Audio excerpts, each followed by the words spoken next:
with regards to understanding how the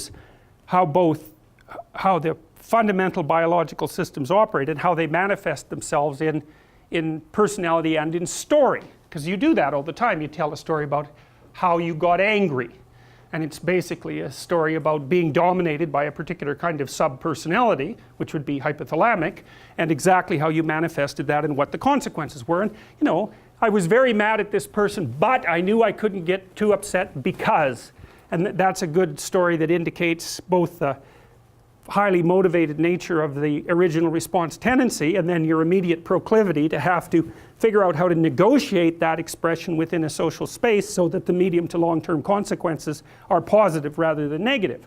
And people are very interested in such bits of information, such units of information, because we need to know how to conduct ourselves in complex environments. And so if someone's willing to share their experience and they can narrate it in an interesting story, we're absolutely more than happy to listen, because in some sense we're assembling our identities out of those stories. And then you can think that there are patterns across stories, which is really a useful thing to understand, because that gives you real insight into what constitutes an archetype, because an archetype is what's common across sets of stories. That might be one way of looking at it. So an archetype is like a meta story.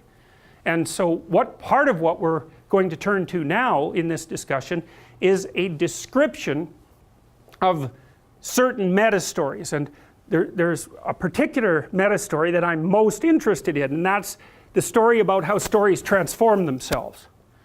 And so that I think is the most fundamental story that characterizes human beings. There's the story, I was here, I implemented some behaviors and I went there was better than here. That's the fundamental unit. But the thing about structures like that is that they may work in one situation and not in another, or at one time and not in another, and thus they have to be modified.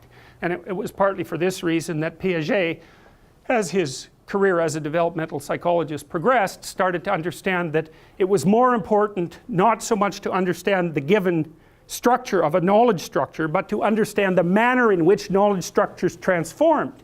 And that was partly illustrated in his description of stage theory, because stages were really movement from one set of axiomatic presuppositions that with which the child was structuring the world into a state where that system failed because it wasn't sufficiently comprehensive, and then into the development of a new stage that could do everything the previous stage could, plus account for all the things that the previous stage couldn't.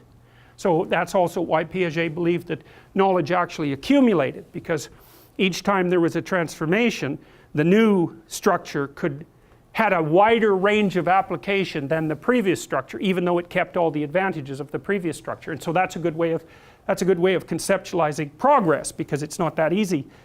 You know, if you're a relativist, fundamentally you don't believe in difference between knowledge structures, say, and you certainly don't believe in the idea of progress. But if you think about a more sophisticated structure as being able to do more things properly, then you can certainly map out progress with no problem. And you know that because you see people operating the world who are less competent, generally speaking, and more competent, generally speaking, and there doesn't seem to be much debate about that.